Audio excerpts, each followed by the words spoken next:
Man, there's no comparison in these teams, dude. It's just that you could cut it. And anything could happen because it's hockey.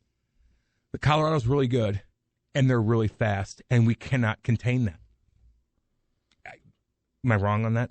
You're not wrong, which is why after watching Game 1, I started to kind of go in the direction of this series could be very, very ugly. And let me just say, and I'm wrong all the time. That's why Me too. I said the Blues would win Game 1 somehow. Just not having David Perron, it's massive in terms of a more competitive series. Would they beat Colorado with David Perron? Honestly, probably not from what I've seen. But it would be a much more competitive series. That said, Friday at Enterprise Center, first time you've had significant fans in the building for a long time. Could you basically use the juice and the energy in that building to somehow will yourself to one win here? Absolutely. I'm not saying that's going to happen, but could it happen? Absolutely. But now watching 2 games in the playoffs, remember, Colorado beat the Blues, 5 out of 8 times in the regular season throughout the whole year when the Blues, they had varying degrees of injuries. But if you take a Colorado team that went 5-3 versus the Blues in the regular season, and then you subtract Perron, it really shouldn't surprise us that much of what we've seen over 2 games. Look, you could slice it as many ways you want, and I do think the Blues are going to come out with a passion of 1,000 suns, the fire of whatever you want to call it. I do think that's going to happen with all the drama, with what happened with Kadri. We're going to get into in a second. His little smirk afterwards. What did he do? I wanted to punch him so fast. I shouldn't say that, but he has a punchable face. I'm sorry. You can say that. Sorry, Giovanni. Sorry. Who you kidding, Giovanni? You do the same damn thing. You're yelling at the TV, too. His smirk. Where are you? At least when I rock a guy, I'm like, oh, yep, here we go. My bad. Oh, here we go. Let's go. What did you do? Oh. Look, when 91 looks like the slowest guy on the ice, when Robert Thomas isn't doing a damn thing, Braden Shen finally gets goes to the wing, whatever the case is, moves around, finding this game a little bit. They just can't keep up. They're third. They are so fast. Every time they transition, they go 1,000 miles an hour. And the D are like, oh, boy, he's scrambling. You know, like J-Bo, when J-Bo was at his worst, when he couldn't turn his hips, and guys are flying down on him. He's like, what do I do? It's happening too much. They are so damn fast. I don't know how to control that, but I do think the next game they will feed off the piss and vinegar and the drama that went down. And they might put a game onto it, especially with the crazies that are coming in that want to spend money. And I hope you guys are psycho Friday night when the boys come on the ice. Because, man, they've gone through hell this year. They all have. Everybody has. But particularly the Blues and the injuries and this COVID crap that happened where Benner couldn't even you couldn't get your warm-up in. You couldn't get your routine in. It was like, who cares? But no, that's a big deal. Like, it is a big deal. You're rattled. You're flustered. Can't get your massage down. You can't get your hips worked up. You can't do anything. But they still look bad compared to Colorado. Colorado's on a different level to me. And yet, last night's game was a much more competitive game than Game 1. Yeah. In terms of, okay, I know that it was 1-1 in Game 1, headed to the third period, and then things went south. But when you got the 5-minute major penalty, and you scored the goal there to make it a 1-goal game, and then again when Hoffman makes it, 4-3 there with about 3 minutes to go. Yeah. So One eye open at that point, but go ahead. What's that? One eye open at that point, but go ahead. No, I totally get that. Yeah.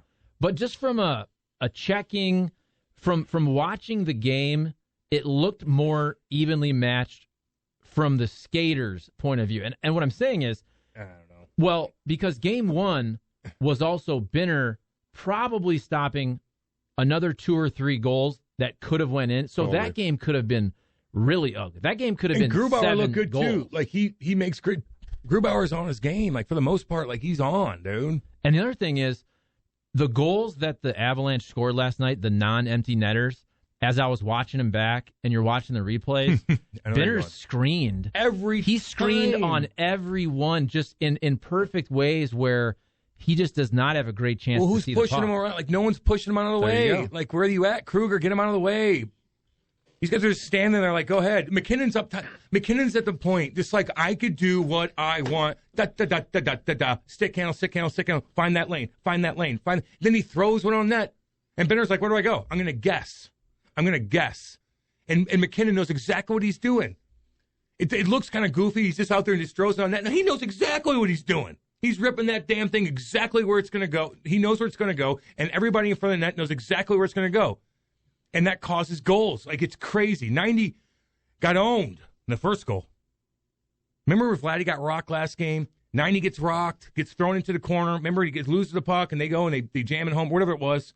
Just little things like that. Not controlling the neutral zone. Those guys are flying up and down. So, yeah, I mean, maybe it was more competitive, but if Kadri's not a dumbass, you might not even have had a breath in that game, right? Like, it's just like, damn, he gave you life. No, you're absolutely right there. And so the Blues, and it's not like you got a break because really Faulk's he's done, potentially done for the rest of the season. Dude. So you lose a very key member of your team there, but also, yeah, you get the long power play opportunity. You convert, you get one goal right there. But just watching that game and watching Nathan MacKinnon, I was watching actually for a period of time the CNBC broadcast where they're talking about Nathan MacKinnon right now being the best player. Oh my in all God! hockey. What did you see? Did you watch it? Which I think is a fair question. Well, did you watch Connor McDavid last night? Didn't even notice him. Didn't even notice anything about that game. You know why? Because that game was so boring compared to these U.S. games. There's such a big difference. We never noticed this earlier, right? Because we really didn't have fans all year. And in the bubble, you don't know. But now you look at these guys like they're in the bubble, and then we're all partying down here like, hi. It's so boring. But right now, Nathan MacKinnon is the best player in the world, dude. And I lost my train of thought there. Sorry. No. It was my fault. It's always my fault. What I was trying to get to is, as I'm watching that game, the broadcasters, and I was going back and forth, but the broadcasters on CNBC were saying, just watch, just wait. Because they're big dogs, their line, they're chilling. They're chilling during this major penalty. And they're just resting up. And those guys rarely ever, if not at all, get a break for 5 minutes during a hockey game because they're always out there a ton of minutes. They don't kill. And so what happened? They were saying, just watch, just wait. Wait till this major ends and see what happens. And those boys came out flying with and they're already ridiculously fast. But you could tell they had the extra jump because they're chilling for a while and rested up. That's a great point, man, because I heard the exact same thing. And I didn't think about it at the time, but I'm like, no, you're right. No, McKinnon's not. Ryan O'Reilly's out there killing that 5-minute penalty off. If we get a 5, he's in there. And then who's resting? Robert Thomas? You've been resting this whole series so far. Jaden Shorts, where you at? Where they at? I like Hoff, man. Hoff's doing his thing. Crew, get him a 1T. Give him a 1T. Dang, Jeff Brown's giving me one-timers on the point in alumni skates. He's not my skates. You see, isn't that horrible? Real quick, and I know you got a point, but Krug's on the point, and he's trying to get it to Hoff, man. He's trying to get to him, but it's just in the skates. It's kicking it up. Like, God, get into his damn wheelhouse. It's frustrating. And again, I listen to everything. And I was like, I don't know, dude. Like, I'm looking at these guys, man, and I just don't know. And that's where we had this conversation, on Tuesday? And that was after the first game, but it's also after 56 games in the regular season of watching this team. And what's realistic to expect from this team? And so when you're bringing up different guys, Braden Shen had a pretty dang productive regular season. It doesn't surprise me when he is productive, scores a goal. Sammy Blais, even the same way. Jordan Kyrou. You can count on Jordan Kyrou. You could this year, and you can in this playoff series so far, right? Same with Hoffman. I know Hoffman had his struggles earlier in the year and around the trade deadline, the healthy scratches. Since then, he's been very productive scoring goals. So when he does that in the postseason, doesn't surprise me one bit. But I think when we keep mentioning some of these names, like a Schwartz, like a Tarasenko, like a Thomas, we all remember, and we know they have ridiculous talent and upside and have been very productive at different points in their careers. But from watching them play over several months this year in a 56-game season, and there's been a lot of injuries with a couple of those guys too, but I don't know that it's realistic to expect a ton from them in this playoffs because we haven't seen it this year from them. But you do expect, and we talked about this the other day, if you're not expecting anything from those guys, then you're not expecting to win. It's just, so if you're not expecting that, and you're like, well, this is how it's supposed to be, then, dude, just write it off. What are we doing? I want the fans to come see, but holy cow, not to mention Bertuzzo's hurt. Somebody elbowed him right in the head last night. You see that? I did. Now, I'm curious your opinion on that, because clearly... Yeah, it was... when you watch Kadri, that is, I know what that is. Point of contact, I know. right to the dome, to use a football reference. I mean, that's targeting. That is, I'm trying to headhunt. I'm getting you. Right there. That's dirty. Then you look at his basically his history. Repeat offender, 3-4 times? We're talking 3-4 different incidents, suspensions throughout the playoffs, throughout the regular season, all that. The hit on Bortuzzo, little kind of chicken wing. It clearly is nowhere near the category of Kadri. I don't know if that's a suspension. Yeah, I agree with you. Like, I don't love it, but dude, I don't go on Twitter and yell when it comes. I'm just like that. Sometimes you just do that. Maybe they could have called the penalty on it. And then there's another hit too where McKinnon drops a puck and runs into Barbie in the zone, right? And I think they scored right after that. And then they call it, but I think they just ran into each other. McKinnon is way more powerful than everybody else. It's really just that simple. Like, they ran into each other. Barbie, I don't know. Maybe they could have called that too. I'm not worried about that stuff. The Kadri thing, let me explain it to you. Those back check hits, dude, I told you. Remember, I started getting dinged for those bad boys. I used to, man, when we first started in the NHL and we were loosey-goosey and the hits were just coming because no one's holding you up and I'm just crushing guys. And it's like, that's why I stayed on the team. Like, I'm putting the puck in the net. Like, I was consistently able to really hit guys and scare them and change the time, whatever it is. And I used to do those back check hits, man, and get guys. And sometimes they'd spin, but most of the time I'd catch them clean. Like, stick them right in your sternum. Not their head, their sternum, right when they kind of pull up. And when they take that shot in the slot, like, it's okay to hit a guy there, but you can't hit them in their head and spin them like that and knock them cold, man. You got to stick them in their shoulder, just like Tom Wilson did the other day. Tom Wilson charges from one end of the ice all the way to the other. A play develops, a hit develops, and the guy tried to go shoulder to shoulder with him, which is great, and that this was a big collision. If you do that hit or hit him in his chest, it's different. But you caught him in his jaw, dude. I mean, God. Faulk, did you see his eyes, man? Like, I know when dude, he's rocked. And Bertuzzo's rocked. And he's got concussion problems. Kadri's going to get 4 to 6, man, I think. They might give him 2. They might give him 1. They might give him 3. I think he's getting 4 to 6. But it doesn't matter because they're going to be good anyway. He should definitely miss the rest of this series. That's what I'm saying, right? I think that's fair. And I'm not look, I get the hits, man, but you're a repeat offender. You didn't just throw somebody down like Tom did. Like, this is a hit that they've banned years ago. The back check hit, unless you hit them square. And I talked about Braden Shinn about this too. When you try to hit guys in the center ice like that, if you hit them clean, it's unbelievable, Charlie. It's like beauty. It's a beautiful work of art. But 90% of the times you're hitting them weird because it's so fast, and all of a sudden, like, sometimes your momentum goes a different way, or your elbow comes up because you're trying to. So it's risky. And again, Kadri took a risk, didn't have to do it, and now he might be dinged for a while. So Ryan O'Reilly says that's a very dangerous hit. It's got to be a suspension. It's dangerous. He's a repeat offender. It's completely uncalled for. It's awful to see. And then reading this article here, Kadri, 3 previous playoff suspensions. 2 against the Bruins. Also had a 4-game ban late regular season 2015 for an illegal check to the head. Kadri suspended 4 games for cross-checking in 2016, 3 games for boarding in 2018. Excuse me. And the rest of the first round for cross-checking. I remember that. Jake DeBrusk in 2019. And that's why he got booted from Toronto, dude. So that's they couldn't handle it. That's 4 big-time offenses. And he's not like at least Willie fights, you know. I mean, even Tom Wilson's not a great fighter. He's just not. He's just big, to be honest with you. Like, he knocked a couple cats out, but they didn't know what they were doing at the time anyway. But Kadri doesn't even, I don't know. He drives me crazy, dude. That smirk. What did I do? Just said, you know what you did. You done it 15 times, man. If I don't know. I look at these things and I dissect them in a different way because I've done that and I'm just like, oh boy, here we go. Let's fight somebody. He's just like, what? Don't fight me. I don't know. Oh, I'm gonna. And that's my point. When you see him on the boards there, looking like what? What happened? Don't you know? You know what you just hit. You know that wasn't a shoulder. You know you crushed him in the head. And he's there on the boards, just like looking at the ref, like, really? Because he's trying not to fight. He's like, but no one did anything to him anyway. Like, no one, they're like, what? Maybe they didn't see it. I don't know. And look, there's certain things you could do and can't do. And other people are like, why don't you go hit Nathan McKinnon like that? I'm like, no, man. You hit Nathan McKinnon clean. Hit him clean. But make sure he doesn't see it because he's going to put you on your ass. It happened already 15 times. But hit those guys. You don't need to go crush them like that. No, get them on the force. Get them a million different times. How about a defenseman step up and get somebody?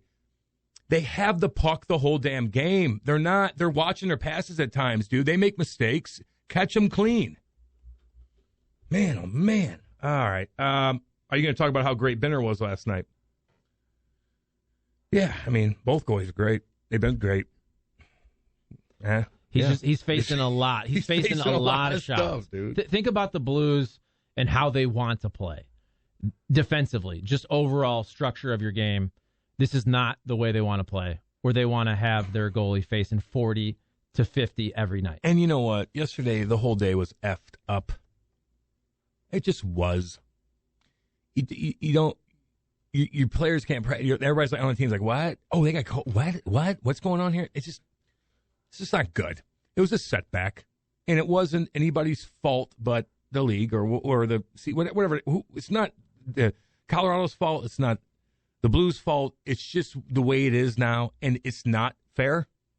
To a certain extent, it's not like injury. It's just not fair. Like if your plane breaks down because your team's cheap and you can't make, and then they get there late and they couldn't warm up, that's on you. But when you get this crap going on, now David Perron could be a different story, okay? We're not talking about David Perron. We're talking about everybody else and what went down that whole game, that whole day. It's just bizarre. But again, dude, I'm watching it, and I'm being realistic, and Colorado's way better. And you know this clearly way better than me, but I would just think that hockey, of any sport, the routine of the day, of a game day, means much more than almost any other sport. We always joke. I always joke, like, the morning skate, do you have to have those? Are those necessary, right? And sometimes if you have back-to-backs and whatnot, we get it. You don't always have to do that. You're coming in late to a city, coming off a road trip or whatever. But I would just think, especially for goaltenders, goalies are weird, and I say that with love, but they're also such creatures of habit. And I would just think if you're a hockey player and you're into your schedule of, okay, if we're playing at 7, I'm doing it this time. If we're playing at 9, 9:30, my skate is this time. I eat at this time. I take a nap at this time. Oh, yeah. And your body also you get the muscle memory of that routine. That's exactly right. Is that the reason the Blues lost? No, but it didn't help. No. It didn't help. Just everything probably felt a little weird. Of course, even for the guys that had a normal, they're wondering where their team, like, what? Are we going to be able to play? Like, it just messes you up. Again, it doesn't matter. They're probably going to lose anyway in that game. But everything as a whole, we still got to talk about it. But, yeah, it just was very bizarre. It's so funny. Craig in Arizona always chimes in. He's like, I'm watching it at 7:30. It was lovely. I had a great night's sleep last night. Man, I hear you, buddy. Let's see here. The Bewivel of Bevo Mill chimes in and goes, guys, I am tired, capitalized. All right? I'm tired of seeing Robert Thomas doing nothing, capitalized. He needs to go back to Big Walt's basement and Walt put his foot up Thomas's ass. Stupid delay of game penalty right in front of right off the bat. Can we put Robert Thomas and Jaden Schwartz faces on a milk carton? Jesus, I'm tired of it. Capitalized. How do you argue with that? You don't. How do you argue with that? I mean, did they play last night? I didn't notice. Landeskog gets rocked, immediately fight. Tarasenko gets hit, nothing. O'Reilly gets drilled, nothing. Bertuzzo gets elbowed, nothing. Falk gets cheap shotted, nothing. Early in the year, Bozak, Bertuzzo knocked out, nothing. This team is missing a very important element. 314. I can't argue with that. How do you argue with that? You can't. What do you do? Do I want guys to go crazy on every hit? No. There's ways to do it, and there's ways not to do it. There's a balance. Where's the balance? Because they're certainly winning that aspect, too. It seems like the Blues they're off balance in that department. Not that it's 100% necessary, because clearly the Blues won the Cup a couple years ago. But since Ryan Reeves left, they haven't had really that guy where that's really part of his role, and that's a core reason why he's out there. I know Bortuzzo can do that. Right? I know Kyle Clifford can do that. But you mentioned the other day, for example, Braden Shen trying to go out there and gets into a fight, and it just didn't work. No. It didn't work for any reason. I mean, you always want to stand up for your teammates, and Patty did that. Look, Pat Maroon did that in 2019. He was also a guy that played that role.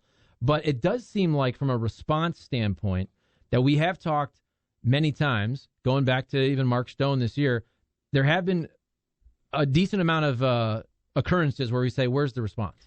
Where are these guys at? Like, where are these tough third, fourth line guys that could still put the puck in the net, that could play, that maybe could even penalty kill, that just have it, that just have that F-U attitude? Where are they at? Patty was a big part of that, man, in that run. Like, he was. Did Patty run guys over much? No, because he couldn't get around. But he didn't need to. Look at him. He's chicken winging guys. He played 6 minutes the other night, but he just knows how to just piss you off. Or and just be loud and, like, say things where it just rattles you, and then he pushes you after the whistle, or whatever. I mean, whatever it is, he's great. He mastered it. He figured it out. Like, he figured out how to be a big pest, and it worked. And I know they're different players. They're different sizes, but he reminds me of a bigger version of Steve Ott. Because if you're talking about Steve Ott during a playoff series, if he's on your team, then you're winning. If the other team is talking about Steve Ott, right, then things aren't going well for them. Mm-hmm. Same with Pat Maroon. I mean, you got all these superstars on Tampa Bay. Yeah. But if you're focused on Patty Maroon doing bok, bok, bok, bok, that means things are going well for him. Dude, that's what I'm saying. Remember I told you John Tortorella would yell at me, and I'm like, it's my 8-6 shift of the game. Maybe I put some guys down, but he's yelling at me, losing his mind. And the refs have to come over and be like, you know. And I'm like, I'm doing something. It was kind of degrading a little bit, but I'm like, oh, I'm doing something. Like, again, a balance. I always talk about that. It's not like, go run that guy. It's just you have to counter it with something. If you can't go skill to skill, you have to have some sort of wrench in something, right? Like something. You can't just make, the goalie, stand on your head, and we'll figure it out. Like, there has to be some sort of other element that could be implemented right now to slow these damn guys down. And they're just out there. They're just outmatching you in every aspect, in my opinion, and it's so obvious. And that's where you hate to say this. You hate to say it after one game. You don't want to say it after 2 games. But at the end of this series, we may just say, and maybe it's a sweep, the Blues get a game. Either way, at the end of this series, we might just say, dang, Colorado is just really, really good, and they're just flat out better than the Blues. 100%. And sometimes it's okay to say that. Like, we can analyze every little stat. And we all know this. Can the Blues win a game against the Avalanche? 100%. If they go out there and for 60 minutes, all their guys play 10 to 15% above their potential and have their best nights, right? And you catch Colorado a little bit on an off night, just relatively speaking, and Binner plays well, can you win that game? Absolutely. Can you do that 4 times in 2021 with this version of the Blues versus that version of the Colorado Avalanche? From what we've seen, no. Win a game at home for the fans. They deserve it. I'm just saying. I'm dead serious on this. Win a game at home.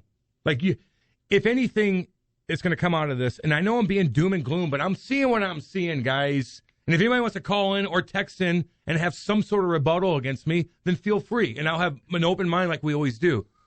But I stayed up for that damn game. Now, my one eye was open through half that third period. I'm like, okay. But I watched it. And I'm just telling you what I'm seeing, man. And one thing is obvious is poor number 90 needs 57 back so bad, dude. He's a loss. It's like if I went home and my 2 puppy dogs were gone, I'd be like, oh, God, what am I going to do with myself? We'll probably relax for a little bit, and then I'll cry because I love them. All right, let me get the text on again. Jeez Louise. All right, Blues need the Letterkenny boys. Yeah. Yeah, okay. They're in Saskatchewan. Who is? Saskatchewan. Would you like to see Kyrou, Thomas, and Hoffman line back together for next game? Dude, they're going to be mixing and matching. They're going to have to find something. I don't know what 91 is going to be doing. I just don't know. I don't know where he's so slow. And it's so obvious. And do I feel bad for the guy? Yeah, I do. Like, he's set for life. He's okay. But he's just been downhill, man, ever since the Cup. Even during the Cup run, he was banged up too, right? Remember his elbow, and he's playing through it. Like, he's a warrior. Like, Vladdy ain't right now, dude. Like, his arm looked like Terminator. Remember in Terminator 1 when he's, like, ripping this thing out? Like, that's what his elbow looked like during the Stanley Cup Finals, just so you know. And that's where, too, as we talk about Vladimir Tarasenko and his legacy, and I'm not saying like it's over, but you have a tough question to answer with the expansion draft coming up.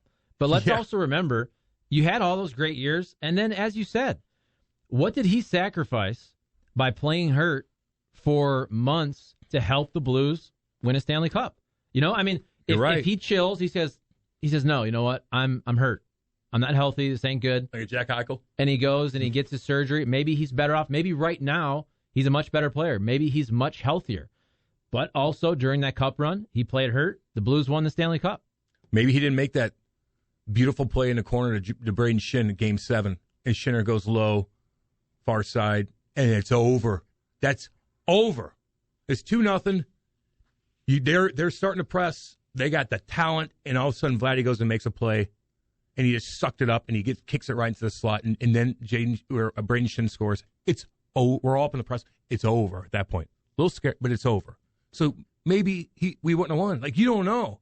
So right now it's like, I don't want to beat Vladdy. I love him. Like, he's a sweetheart of a guy. But he's just slow, man. He looks like Andy. I shouldn't say that. Okay. I can't just throw Andy, because Andy's way, way worse than that. But the point is, he just looks out of place, man. He does. Well, you mentioned speed, but also how about the shots or lack thereof? Yeah. I mean, that's what Vladimir Tarasenko for his career is known for. And last night, 18 minutes and 3 seconds on the ice, he had no shots. I mean, that's Vladimir Tarasenko's game. When you look at, same with Mike Hoffman. If Mike Hoffman is not shooting the puck, right, what's he doing for you? And he is, don't get me wrong. But I'm saying Vladimir Tarasenko is a similar type of player, more physical in his prime.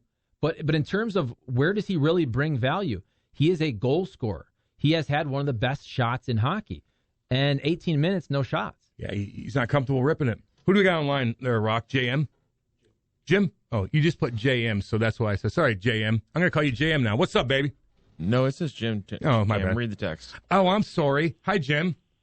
Hi, long time no talk to you and Charlie. How you guys been? Real well? What's guys up, doing good? buddy? It's been a while, yeah. Hey, yeah, it's been a long time. Sorry about that. I know you're busy doing other stuff. But real quick, Cam, let's get down to the brass tacks. All right. Colorado's far better team. They're much more talented. I mean, yeah, I would like a better effort. But look at talent-wise, they are so much above the Blues. So much above the Blues. I don't know who. The way they skate, I mean, my God, Cam, It's miserable to watch. Because it is. They're it's so fast. to watch. They're so fast. That's right. I mean, Blues fan long since the day they got here. But, Colorado's a much better team. And, as we always play hindsight, let me ask you this, Cam. I'll hang up and listen to it. Again, hi to you, Charlie. Always good to listen to you. Thank you. Cam, bottom line is, if we go back, play deja vu, if there's never that major penalty on Joe Pavelski in that series in 2019 and the Blues play Vegas instead of San Jose in those finals, who wins that series, Cam? I'm going to hang up, listen to you digress. Again, always good to talk to you guys. I'm going to try to get over Top Shooters as soon as I can. Just been really busy on Fridays. Take care, my friends. See you, buddy. Thanks, Jim, man. Thanks, man. That's actually kind of a cool question. Well, the team now, Vegas kills you. But the Blues in 19 against Vegas, that's a badass. That's tough. The Blues are really good, though. They're loaded. I'm sorry. I don't know if you could write them off on that one. That's the first thing I thought of when I saw that 5-minute major penalty last night. Different scenario, because that was Game 7. Correct? That was a trip. Remember, it was a trip. Yeah, and they scored, 3? Yes. I thought of that. I go, what if you could just catch lightning in a bottle, even though you've been overmatched in this first game and a half, whatever it is, almost 2 games. What if you just, in this 5-minute major, you can just put a couple on the board? I know. And they got one. Well, you could win a game. Like, they gave you that, Kadri's like, I'm an idiot. I'm going to do something stupid, and I'm going to give you a chance to come back because we are all over you for the most part. Look, every team, when they go 100 miles an hour at that, like, the middle of the second period, I saw, like, the Blues are kind of turning a little bit, and then I'm like, okay, because you can't go, and then all of a sudden they picked it back up. But, again, Kadri gave you a chance to really do some damage, and you still couldn't put it together, so I don't know, man. The Vegas and the Blues, and I'm not writing the Blues off on anybody. Just not doing it. Maybe Tampa that year. And we lost back, to Columbus. Yeah, we look back with nostalgia. That was just a Blues year. It just was. It was. That's all you could say, There have been so many years where things didn't go the way of the Blues. That was just the year where everything lined up. It doesn't happen very often, if at all. It doesn't in the NHL Stanley Cup Finals. It kind of does. Like with LA Kings had a weird thing. If that didn't happen to Marty McSorley, like I think that was a year where Montreal won. They didn't have a great team in '93, but maybe that could have Gretzky. I don't know. A million different things. There's so many different variables that could happen. But again, when it all sorts itself out at the end, that's the way it was meant to be, and that was a Blues year. And it also gets back to what's the old adage of is it a Yogi Berra-ism about 50% Shower of with it? him, by the way. 50% of it is showing up, whatever it is. What's the number on the Blues in their history making the postseason? They're almost in the playoffs every single year since their existence. If you get in the tournament almost every time, you're going to run deep sometimes, and eventually, I know it takes a while. Blues fans had to wait more than almost any other fan base, but if you're in the tournament almost every single year, eventually you're going to win it. Somebody's going to step up. Goalie's going to get hot. Is that even 2019? Was that even the Blues' best team on paper the last 10 years? Now, clearly, they won the Cup. We will never forget that team. They'll always be looked upon as the greatest Blues team ever. But look back at some of those other teams, whether it's President's Trophy teams, some of those Hitch teams that were amazing in the regular season. You always run into the Blackhawks. You run into the Kings. So, but if you put yourself in the playoffs 8 out of every 10 years, whatever it breaks down to, eventually you're going to break through. I think that there's better teams on paper, maybe in the late 90s and mid-90s and stuff like that, certainly. But as far as coming together as a group with the talent that you have and being that well-oiled machine when you need to be, I've never seen anything like it. Dude, we were watching them. They won 11 in a row, by the way, off the bat. Like, I remember going into it, and they were murdering teams. Like, you couldn't beat them. Like, even if it was a tie, like, they just did everything right. They were awesome to watch. And then they'd smoke you with hits, and then Patty's doing his thing, and Benner's doing his thing. Like, everybody came together so succinctly, that is a word, I think, that I've never seen another team, maybe with better players on paper, do that for that long and that consistent. And it wasn't just that season, remember. So that started when the calendar turned. Yeah. Berube had taken over a little bit before that. Obviously, Binnington comes up, but that's basically right when the calendar turned, 2019. So go through that Cup run. But the Blues, for about 15 months, right? For 15 months, they were the best team in all of hockey. Through 19, winning the Cup, all the way through basically the regular season, and then when the pause hit. And since then, they've been fine. They've been a good team. But maybe that's their window. But for 15 months, the Blues were the elite of the elite. And that was their window. And crap things happened. Thank God we won earlier. They won that year before because I think that they were primed to go against Tampa that year. And that's the thing where you have these windows. And for whatever reason, it could be guys that are all lining up in the primes of their career at the same time, right?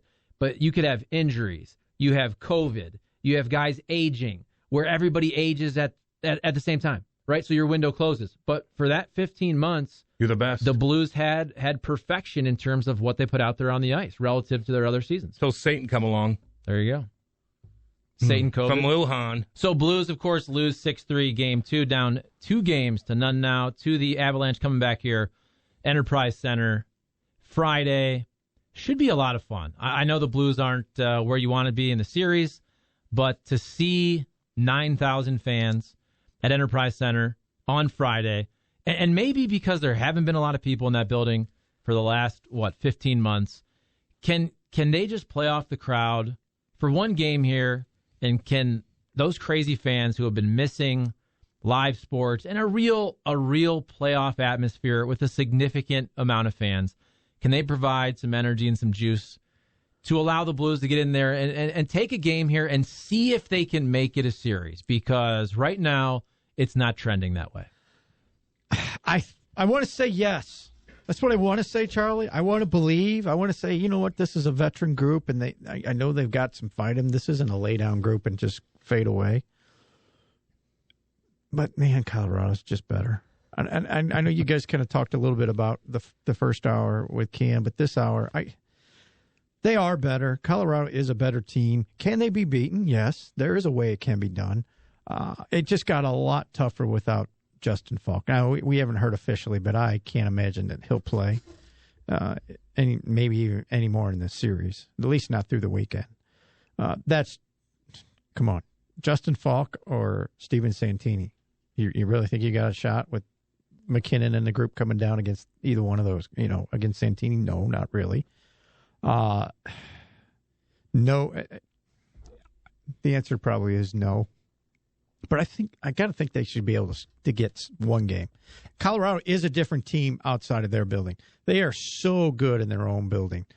What was the numbers they were putting out? 17-0-1 or 3 in the last 20-something or 21 games. I mean, that's dominant good. And they are a very good hockey team. There was a small window open in last night's game. There's probably a small window open in the first game, but the window was so small the Blues couldn't get through it. Right, and that's where, too, when we're talking about Faulk, and a lot of the discussion, as it should be, is about the hit, because it's a very dirty hit, and Nazem Kadri is a repeat offender, and we went back and just looked at all of his offenses, which there are many, and I'll read them again for you if you're just tuning in here. But Kadri has 3 previous playoff suspensions, including 2 against the Boston Bruins. So he had a 4-game ban late in the regular season in 2015 for an illegal check to the head. So that's the regular season. Mm-hmm. And then again, 3 previous in the playoffs before last night.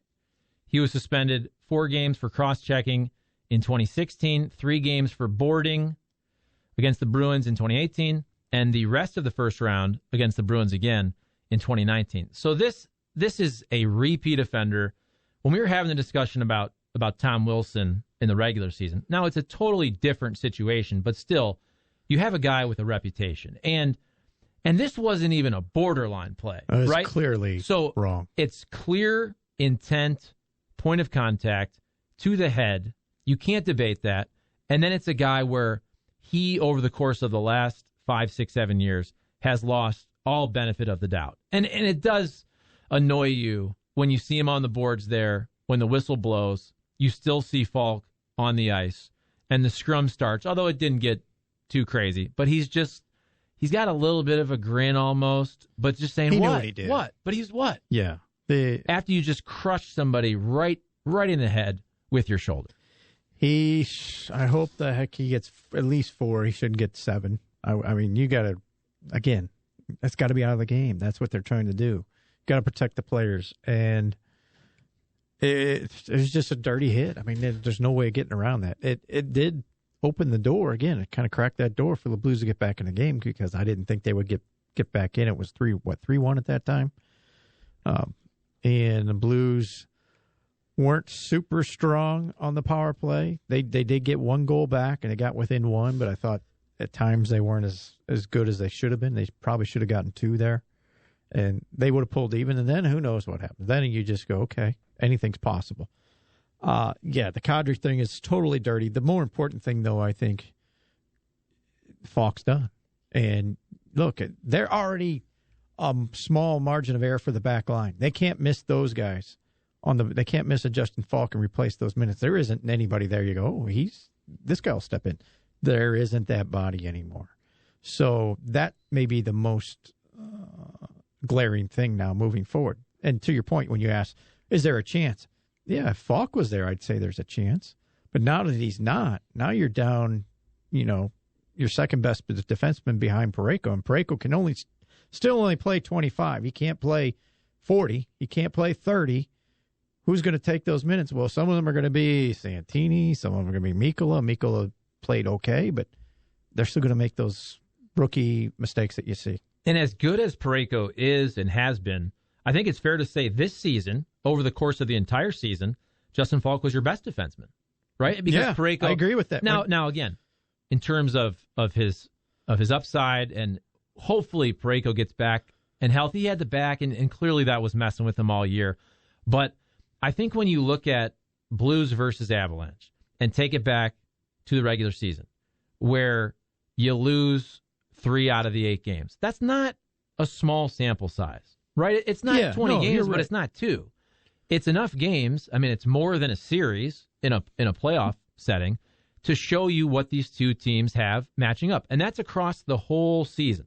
That's starting from opening night all the way through the last time they played the Colorado Avalanche. And both teams had injury issues.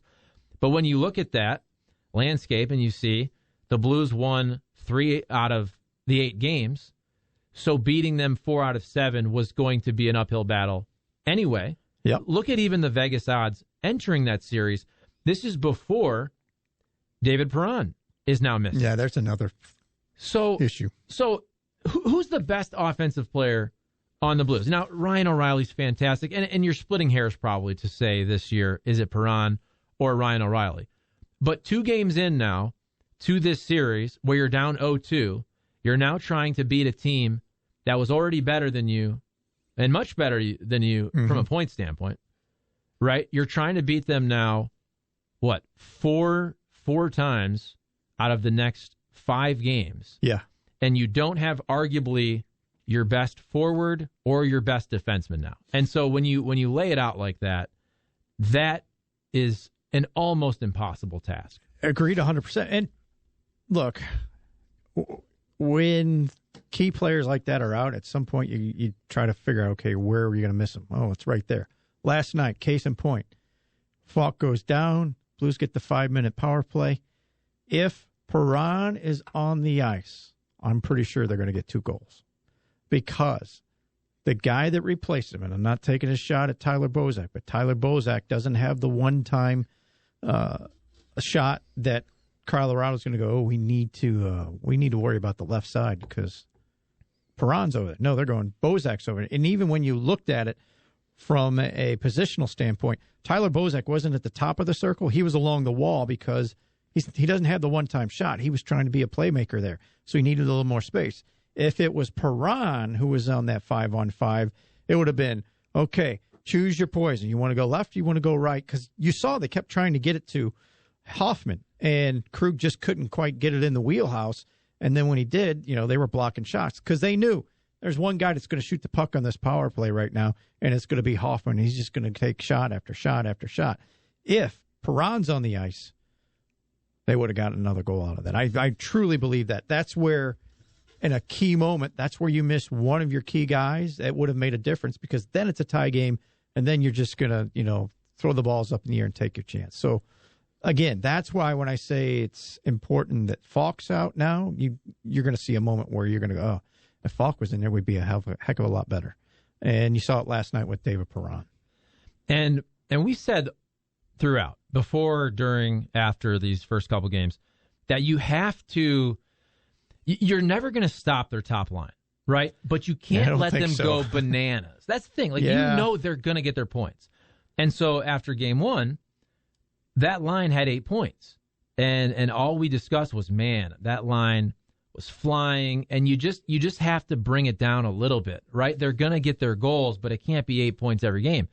And I know some of it was the empty net type stuff at the end, but if you look through, they got 8 points again. And I know Nathan McKinnon had the hat trick, and you had 2 empty netters late for the Colorado Avalanche. But still, when you start to look at the score sheet, and their top line now has 16 points through 2 games, and you do have to be able to match them. To win this series, you can't win every game 2-1, right? You just know the way that Colorado plays, how fast they are, their firepower. To have a chance in this series, you're going to have to win one of these games 5-4. Yeah, absolutely. And then so Colorado can generate that offense. They're really good at generating offense. You know who else is really good at generating offense? David Perron, who's not in the lineup. So then you say, where else? Well, where else can the Blues generate offense? And I hate to just beat a dead horse, but you look at the guys that did it in the regular season. There's just not that many names, especially when you then take Perron out of the picture. Guys like O'Reilly and Hoffman and Kyrou, Shen had a nice season, but we keep asking these other players to step up, whether it's Jaden Schwartz, whether it's Robert Thomas. He did have an assist last night, but Vladimir Tarasenko didn't have a shot. And just from watching these guys this year, I just don't think it's realistic to expect a ton from those guys because we haven't seen it. I mean, this isn't 2019. No, it's not the same team. You're right about that. I think that's one of the things we're just going to have to accept, that, one, the group isn't as good as it was 2 years ago for a lot of reasons. And you can go this guy, that guy, this guy. Here, in terms of the production, this is a hockey team that has always been built on, as a collective group, we're going to be better than you. We don't have Nathan McKinnon on our team, but as a group, we will beat you. And what that means is, okay, your top guys are going to get points here and there. We're talking about Perron, we're talking about O'Reilly, and we're going to get a couple goals every once in a while from a Blais. You're going to get one from when Sundqvist is in there. And, But it's those middle guys and you talked about them. Schen's going to score. Schwartz is going to score. They haven't. They haven't done anything. They haven't been able to produce. When those guys don't produce, and you don't have a true superstar, and the other team does, this is what the result is going to be. And then for me, if 91 was 91, they'd have a chance. He's not. I don't know what it means moving forward, but I think they're going to have to do whatever evaluation, because they know stuff we don't in terms of whatever Vladdy's dealing with. Is it Vladdy with the shoulder and he just doesn't have it? Is it Vladdy because he was held out the last week because he's got a lower body injury that, I don't know, maybe he's playing with a broken foot for all we know. I mean, he's going to go out there and give it, but he doesn't have it. And I'm leaning towards the latter for this reason. First couple shifts seem to be pretty decent. You go, oh, maybe he's going to be the guy. Game one had a couple of chances early, and you thought, oh, if we get that Vladdy, he's going to score tonight. He was okay in the first period last night, but as the game goes on, he just disappears. He doesn't have the speed. And I'm like, there's something really wrong with him, and I don't think it's the shoulder. It's some other injury, and in time we might find out. I hope it's that, because if Vladdy is this guy moving forward, he really doesn't have a value to this franchise. And you have the decision you have to make with the expansion draft, which, let's be honest, I think that decision gets easier. It's getting easier to make that decision with a player who is getting older. He's banged up, multiple surgeries, and is making a ton of money. And that's not to say that he can't be a dang good NHL player moving forward, but also he's got a big contract. Yeah. Now, it's not astronomical, but you also have to look at your cap situation the next several years. And if you have a guy who does not seem like he's going to regain what we saw before that, and another thing I think that we should always mention, and I talked about this earlier, is remember, Vladdy played hurt during 2019 to help this team win the Stanley Cup. And I think Blues fans and the organization should be they're indebted to a certain degree. Now he's making $7.5 million. I'm not feeling bad for him, but also who knows the toil that put on his body to play through it and help bring this city its first Stanley Cup, and he hasn't been the same player since, physically or on the ice coming back. So that's the sacrifices you make sometimes. Like it's not apples to apples, but go back to 2011 with the Cardinals. Chris Carpenter literally just put this team on his right shoulder and arm throughout the World Series, and then physically really never had anything left after that. Now, he was older, don't get me wrong. Yeah. He was older than Vladdy, but I'm just trying to bring up the situation to help the Cardinals win a World Series. He literally gave the rest of his baseball physical life on that field, on that mound. Yeah, that was I don't want to say last hurrah, but that was the last ounce of grade A that we saw out of Carpenter, and because he left it all out there. I forget what the amount of innings. It was like 240 something. I mean, that's the amount of innings he pitched that year, start to finish. He was so good in the playoffs, and it was really astronomical, and he was never the same since after that. And part of that was age, and part of it, I think, was just the wear and tear. And once you get to that point, the recovery just doesn't occur anymore. So I to your point, that's interesting to look at it with Tarasenko that way. It could be that. I don't know. Time's going to tell us. I want to, like I said, I want to believe that there's more there and a healthy off season. And, when this thing ends, we're going to find out, he was playing with something that he probably shouldn't have been playing through. And I'm not talking about the shoulder. I'm talking about something else that is hampering him right now. But right now, he can't be a factor. And if he can't be a factor, it doesn't matter. They're not good enough without him. He's got to be, again, part of that group that helps circumvent dealing with a superstar every night. And when they don't have it, they're not going to win many games.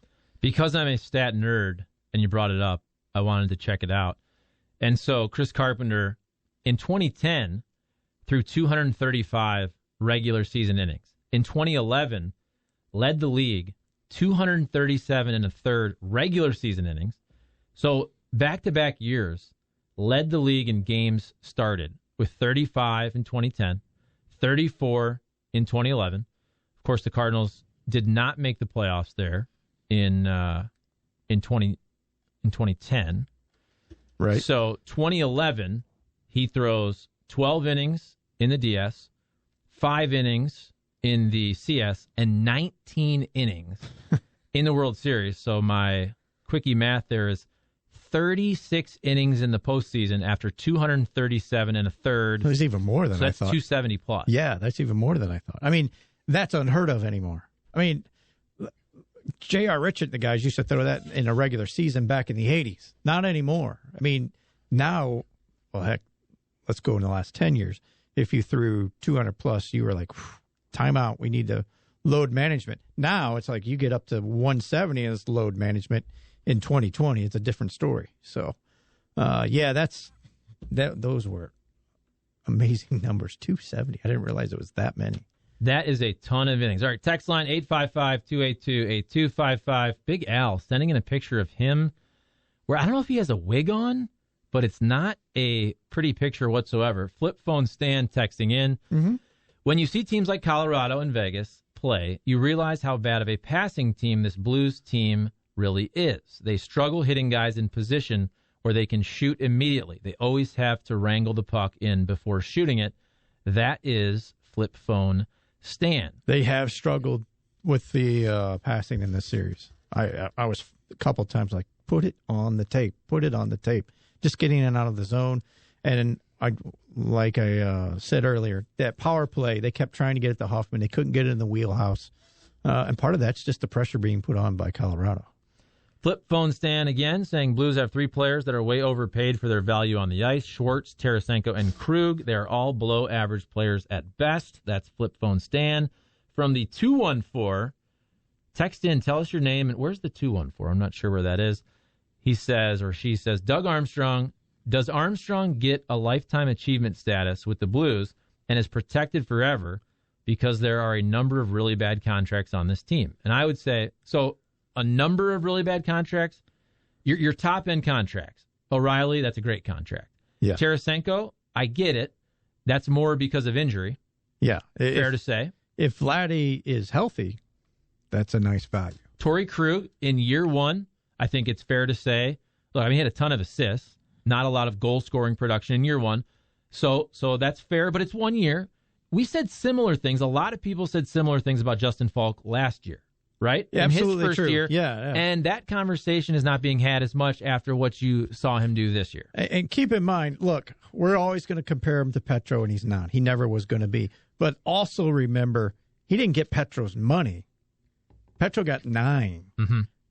Torrey got, I think, 6 something. He's about the same as Falk. And, yeah, he didn't have his best year. I'll agree with that.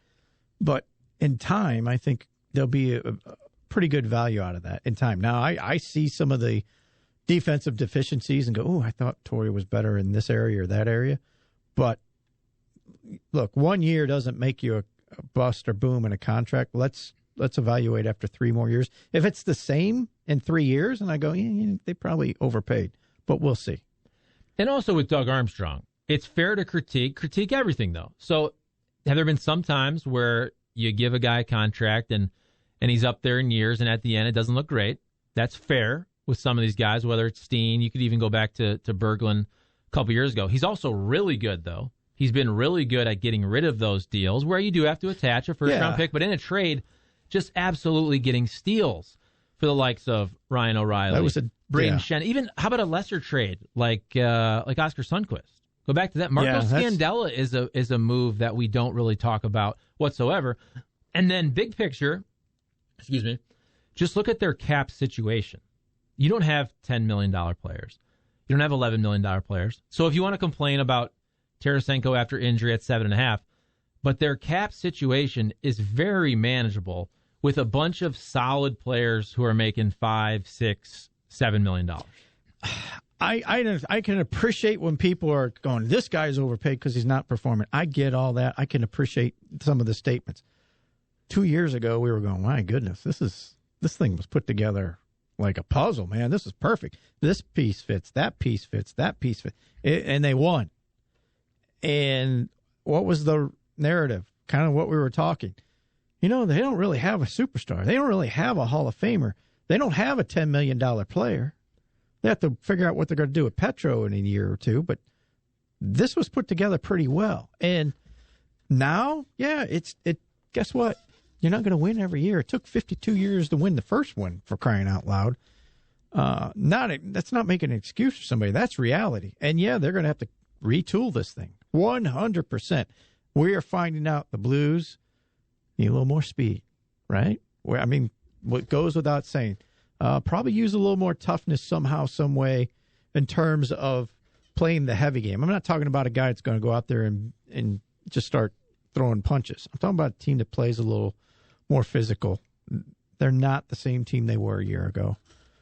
2 years ago, I should say. But I think Armstrong's done a pretty good job. Yeah, there are guys like Jaden Schwartz who hasn't had a very good year. Jaden Schwartz helped the Blues in the playoffs 2 years ago. Remember what we were saying in the regular season? This guy's a bum, man. We got to get rid of him. He can't play. Well, all of a sudden he starts 12 goals. Yeah. Big difference. Look, it's all relative, but I'm not ever going to jump on Doug Armstrong. He'll do something if he can in the offseason. Remember, every team in the league, every team in the league is up against the salary cap issue right now because of the flat cap. There aren't a lot of teams going, hey, you want to take this guy? We can move this guy to get your guy. It's going to be hard to find another Ryan O'Reilly in this climate with the way the league is set up. And that's where Doug Armstrong as well.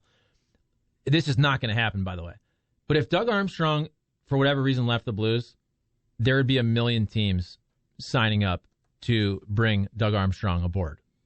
That's how good he is, though, at his job and his reputation amongst the NHL. And I know sometimes it's fun to complain, especially on social media. It's fun to complain and always be negative, but sometimes you also have to step back, and I would bring the Cardinals into this as well. So between Cardinals and Blues, and I know hockey's different because you have the shootout and overtime losses, so your records look different, right? So Sometimes you could technically have more losses if you count your ties. I still basically look at them as ties. If you get 1 point, it's a tie to me. But when's the last time Cardinals and Blues have had a losing season? I know we like to complain, but sometimes you got to step back and look at what Doug Armstrong and John Mozeliak have done over the course of, we're talking decade and decade plus. It's actually really, really impressive. No doubt. 100% accurate. You could be, I don't know, you could be the Pirates. Remember, we saw them last night. I don't want to be that team anymore. You could be what Anaheim is dealing with right now in terms of hockey. I don't want to be that hockey team anymore. So it's not the best team right now. Agreed. They do have to retool. But I do believe this, and I've said this with you on every show I've been on, I think Colorado's the best team in the league anyway. And they are set up to win now. They're going to have their cap issues in the upcoming offseason. They got to make some – then you know what? People will be saying the same thing. Well, why didn't you keep this guy? Why did you keep that guy? And why, every team's going to go through that cycle. And at some point, you also you have to look at a team. This is now 10 games versus the Avalanche, regular season and postseason versus the Blues. And the Blues have won 3 of them. And it's not a fluke when you basically say, here's the Colorado Avalanche, which entered the year as the Vegas favorites to win the Cup. That's before the puck is dropped on the season. They then, by the way, win the President's Trophy. So from being the favorite, they have the best record in the NHL. And now in the postseason, they actually look even better. So they haven't really slipped up from this season being the team with basically all of the expectations. McKinnon's the second best player in the world next to Connor McDavid. And he's beating us right now.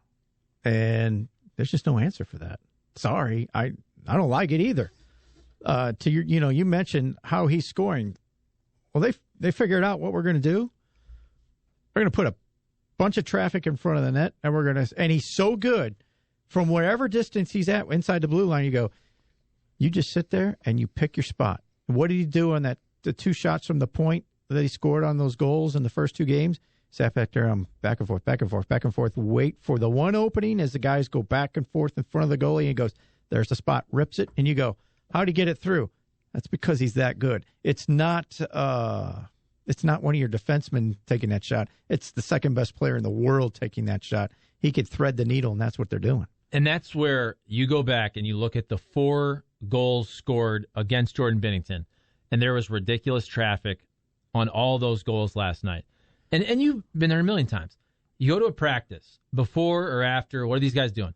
They're going out there, and they're taking these shots, and they're aiming for corners. And when you're a player the caliber of Nathan MacKinnon, you could probably stand out there with your eyes closed at that point. Now, if you're just there at practice, and you probably have the muscle memory to put that puck dang almost exactly where you want to in the corner. And that's where he probably doesn't even see the window he has, but he knows where it is. Right. And he knows there's guys in front, there's traffic.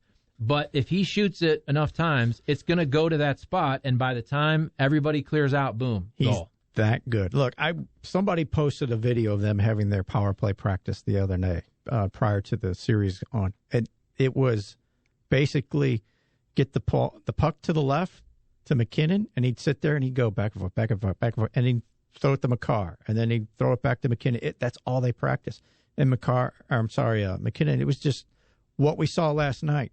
That's the game plan. Get the traffic, let him shoot. We'll grab a rebound or a deflection, and it works because he's that good. The only way to combat that is try to keep the puck away from him, and you know that's not as easy either.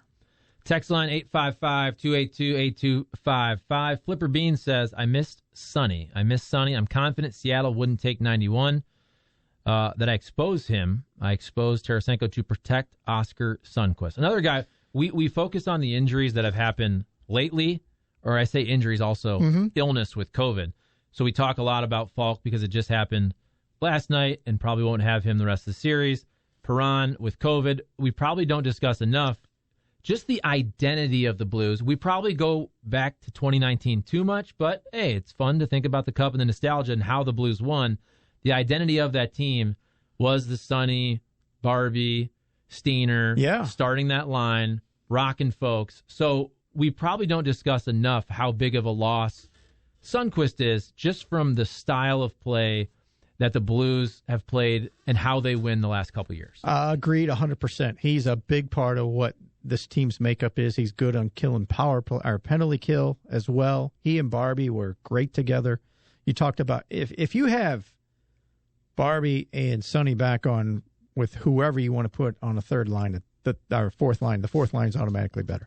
This fourth line you have now with Blais, Sanford, and Clifford, it's not anywhere near as good. They created some chances last night. They weren't awful, but it would definitely make it better with Sundqvist in the lineup. I think he is an undervalued commodity with this hockey team, and he'll play the heavy game. Not because he's going to crush you, but he's going to go in there, he's going to fight for pucks, he's going to lean on you against the wall. Those are some of the things that they're missing with the way the team's playing right now. Couple more hockey texts, then we're going to take a break. Craig in Arizona, everyone settle down. Doug will fix it for next year. Let's see. I think it's a lack of effort from the 314 for a full 60 minutes that has people complaining as much as they are. Harrison's brother. The problem is we won the Cup with a big, tough team that fit Berube's style. Now we can't play that way with the current squad. Berube needs to adapt to his team. And phone Stan. I'll say this about the adapting. You got to have a roster to skate with this team, and they don't. Right. Now, the reality is even in 1 year, you can't fix that because you got to have a top 5 pick to skate with guys like MacKinnon and Makar. They don't have a top 5 pick. They're not getting a top 5 pick anytime soon. So you got to find a different way to beat them. And they look to what the previous texter said. Doug Armstrong's going to change a little things. He's going to have to tweak it and reevaluate what he has and come up with some new aspects to the roster moving forward.